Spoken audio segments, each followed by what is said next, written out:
Eloise in Oxonia, a creative podcast by the Oxford Writers' House. Follow English student Eloise Weaver as she moves through the city of Oxford, encountering stories, past and present. Eloise's adventures are fantasy, but the authors, people and ideas she encounters are as real as you and I. The college garden party is this afternoon. Let's go together. All over college grounds, butterflies and bees skim over brightly coloured surfaces, passing pollen and sipping nectar. I'm running slightly late. I walk at a quick pace down the path to where scholars' drinks and canapes have been set up under an umbrella of freshly sprouted foliage. Everything has been trimmed back neatly. Shrubs are immaculately rounded and groomed. All traces of offending leaves or blossoms have been recently cleared. Blankets of bright green grass unfurl in every direction, right up to the hedgerows and flower beds. Today we are ignoring the small black placards demanding we keep off the grass.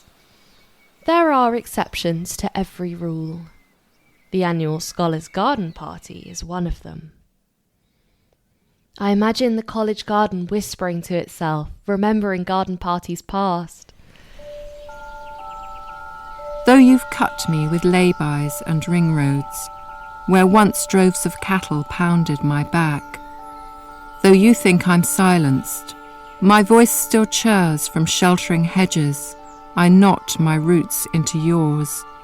I'm your ditch of sandstone, your mess of goosegrass, unreeling over downs, a gap in the May. Come into me now when rain falls on a green morning. I won't trickle away, dead end to a building site. No, I'll hang a gate between the forest and mist. You'll lift the latch, walk me through gorse to the sea.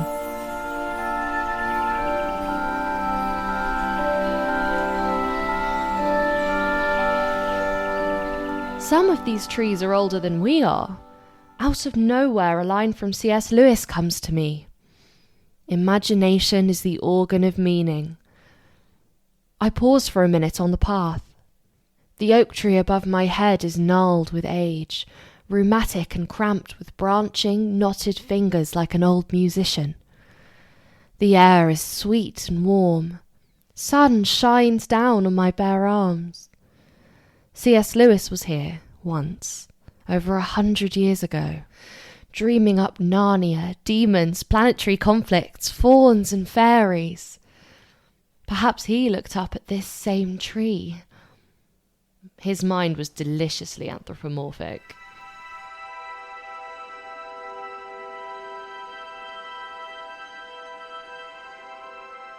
He came here in 1925. He moved into this very building we're sitting in, the new buildings, and he lived there until 1954, when he then moved to take up a chair in medieval English at Cambridge University.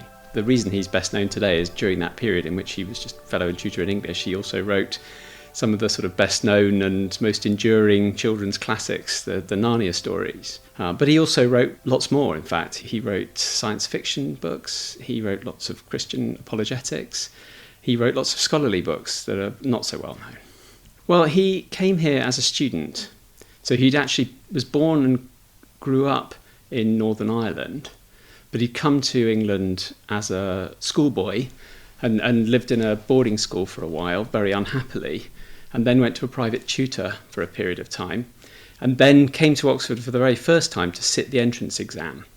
Then when he found that he had been successful, he came again in April 1917 to read Literae Humaniores, the Oxford Classics degree, at University College. So he set out as a classicist, not in English at all. But he came in April 1917, which is obviously a strange time to be a student.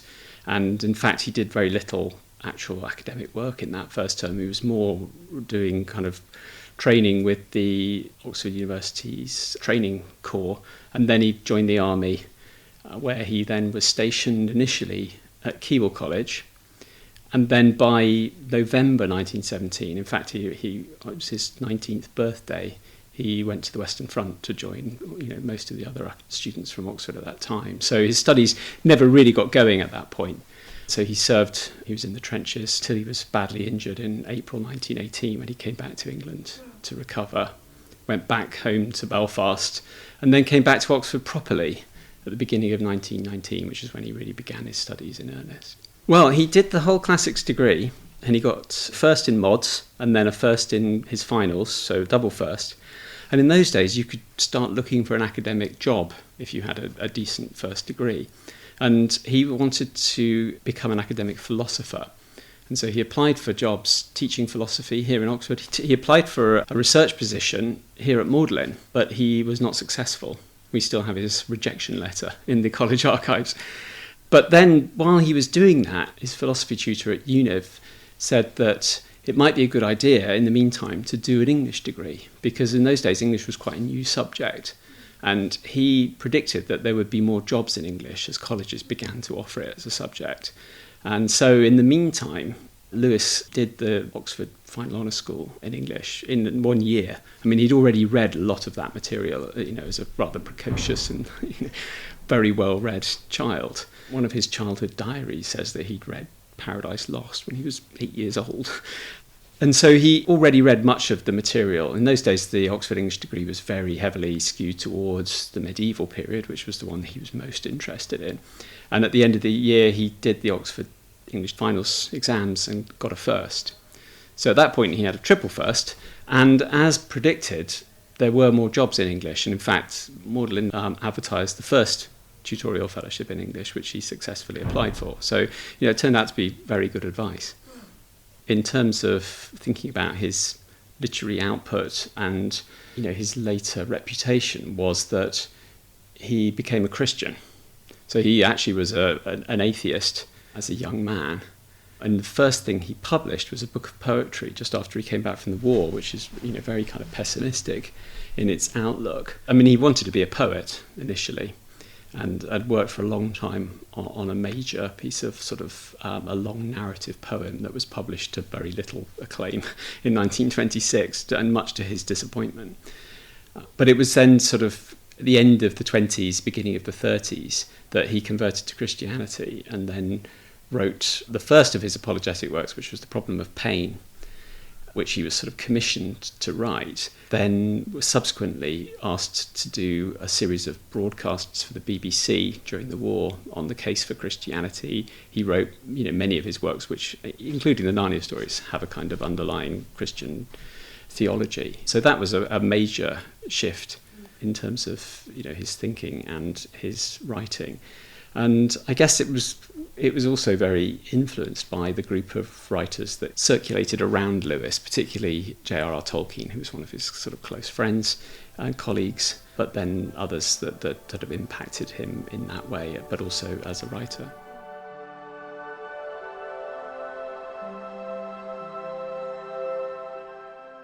Shortly after Lewis got the job in 1925, Tolkien, who had been a student at Oxford, like Lewis in the First World War, and when he returned from the war, he's a little bit older than Lewis, and when he came back from the war, so he already had his degree at that point, he got his first job, which was working actually on the Oxford English Dictionary, and then he got a job teaching English language at the University of Leeds, so he moved to Leeds for a few years, but then he applied for and was elected to the chair in Anglo-Saxon, Old English, here in the English faculty at the same time as Lewis started here. So he actually moved back to Oxford in 1925 as well, and they met at a meeting of the English faculty. We actually have an account of it because Lewis was keeping a diary in those days. He talks about Tolkien in it, what Tolkien's contribution to the discussion, but also a bit of an assessment of his character, and says there seems to be no harm in him, only needs a smack or so. Which doesn't sound like the beginning of a long-lasting friendship, but that is what they went on to become, because there's also a wonderful description in a letter that Lewis wrote to one of his boyhood friends and who kept in contact with in Ireland, about an evening where he came back to Magdalen, having been at one of the many societies that Lewis spent his evenings with. And he said, I came back to college with the professor of Anglo-Saxon, and we stayed up till 2 a.m. talking about the gods and goddesses of Asgard, the medieval North, which they were both fascinated by. Who could turn him out, he says, because the talk was good and the fire was warm. And so you really get the sense that at that point they're becoming very close friends.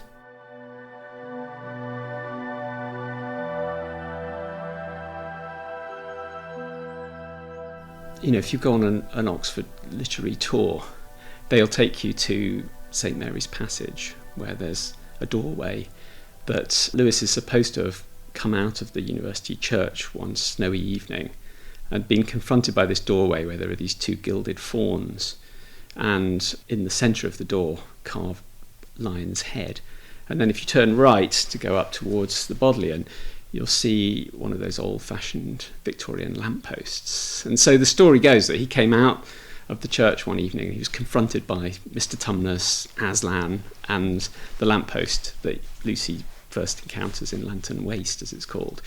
And so it's very tempting, I think, to look around Oxford to see all kinds of ways in which he was influenced. So, here we've got, looking out of this window, you'll see the deer park, where, there are white stags, which appear in Narnia as chasing a white stag that brings the children back into the wardrobe and back to their own land. And there are lots of these kinds of associations. There are various gargoyles and statues around Magdalen. They kind of hint at some of the strange mythological beasts that you find sort of siding with the White Witch at the end of The Lion, the Witch and the Wardrobe. It's tempting to want to see those kinds of influences. Actually, Lewis himself said that he first got the idea for The Lion, the Witch and the Wardrobe when he says, I saw pictures in my imagination when I was a teenager, and one of them was of a faun standing in a snowy wood holding some brown paper packages. He said it was in my 40s that I decided to try and write a story about it. So actually the doorway theory doesn't really fit with that idea of the faun in the wood. It's much older. But there are other ways that Oxford influenced Lewis, I think, and one of them is obviously to do with the kind of, I said that the Oxford English faculty in those days was very focused on the medieval literature, and of course Lewis also had this background in classics, and fauns and many of the other strange creatures that we meet, the woozes, the etins, and so on. Those come straight from the pages of medieval literature. And so, in some senses, what he studied, what he read here in Oxford, is directly influencing the Narnia stories. But then there's also the influence I've mentioned with Tolkien, but of course the bigger group known as the Inklings that Lewis kind of formed, where they would meet on a Tuesday morning in the Eagle and Child, where that was more about kind of School of English gossip and university politics and jokes and things. It was Thursday nights they would meet here in Magdalen after dinner and read to each other from their work in progress. Lewis, I think, was particularly, it benefited his work enormously, I think, to have that kind of opportunity to read the thing aloud and to have people give him rather frank views on what they thought of it. So he read things like the Screwtape Letters, The Great Divorce, Out of the Silent Planet, the first of the science fiction ones, Perelandra, the second one. They all came from, being read to the Inklings and getting that kind of feedback. At the same time, Tolkien was working his way through what they called the new Hobbit book, The Lord of the Rings. And so that, I think, that was obviously an important sort of stimulus to him. And Tolkien in particular, because there's Out of the Silent Planet, the science fiction work, Tolkien recounted sort of later in life how that began. Was he and Lewis talking about work that they enjoyed reading and deciding that there weren't enough of the kinds of stories that they particularly liked, so they would have to write them. So Tolkien says, we decided that one of us would write about space travel and one of us about time travel. And so that, it's directly responding to that agreement that Lewis went off and wrote Out of the Silent Planet about a trip to Mars, and then followed it up with Perelandra, the trip to Venus, and then the third one, That Hideous Strength. So he read a whole trilogy just sort of from that conversation. Tolkien, typically was much slower. And he began a book called The Lost Road, which was his contribution to that, revised it a number of times, left it, came back to it later on, tried to revise it again, but never finished it, which is, tells you something about the difference between the two men. Lewis was immensely productive and Tolkien endlessly going back and revising. But, I think that stimulus was obviously important to him. But it is intriguing being here and sort of seeing the traces of his time here. So that, he appears, for instance, in all kinds of intriguing contexts. Like, for instance, there's this strange tradition at Magdalen, which still goes on today, of weighing people before they go into dinner on special guest nights. And so we have this very old-fashioned sort of set of scales in the senior common room. And that tradition has been going since Lewis was here. So he appears in the Waits book. Rather unfortunately for him, he appears twice. Once in the early 1930s, so shortly after he first arrived here, and then once in September 1954, which is just before he left. So you can actually see exactly how much weight he put on during those nearly two decades. So yeah, those kinds of things. Seeing him in the photograph book of all the fellows that have been here, and you can see him in that, and those kinds of things, copies that he himself gave of his books to the library, and that, so that it feels like his legacy is very tangible in the college.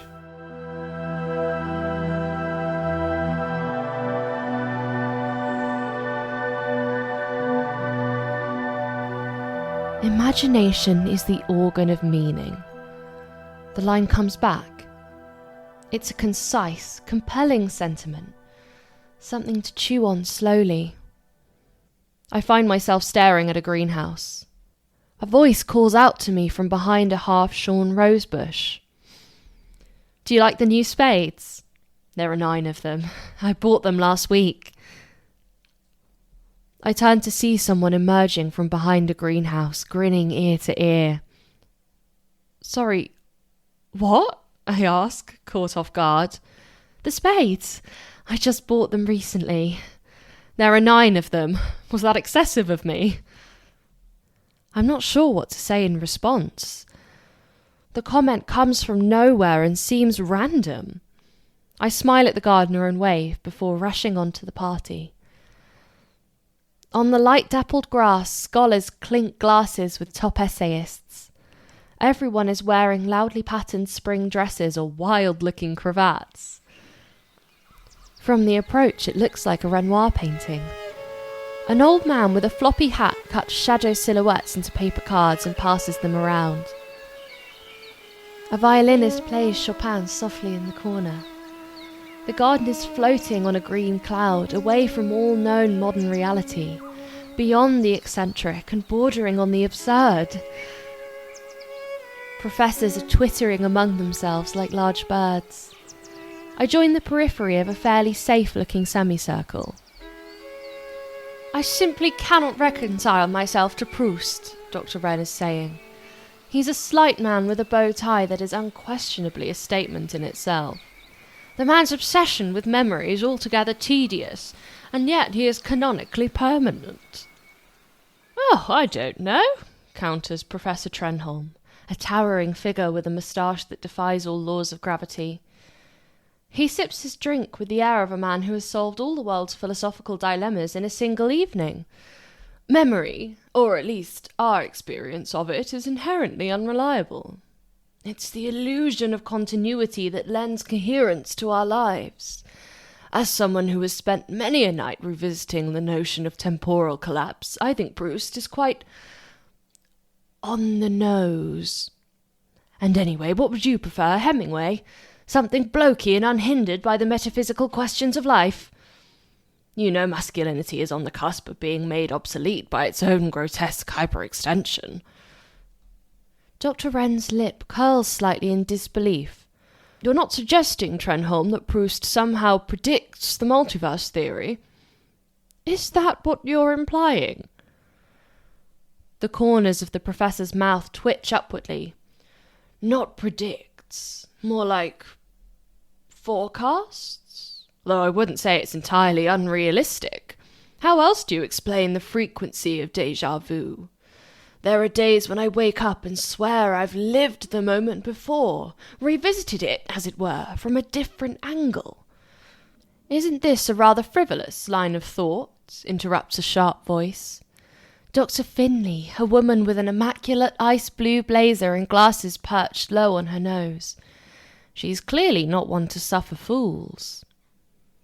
We've been debating time and consciousness for centuries, gentlemen. What Proust really gets at is the taste of a Madeleine, someone calls from another group, grinning at his own interruption and waving his biscuit in our direction.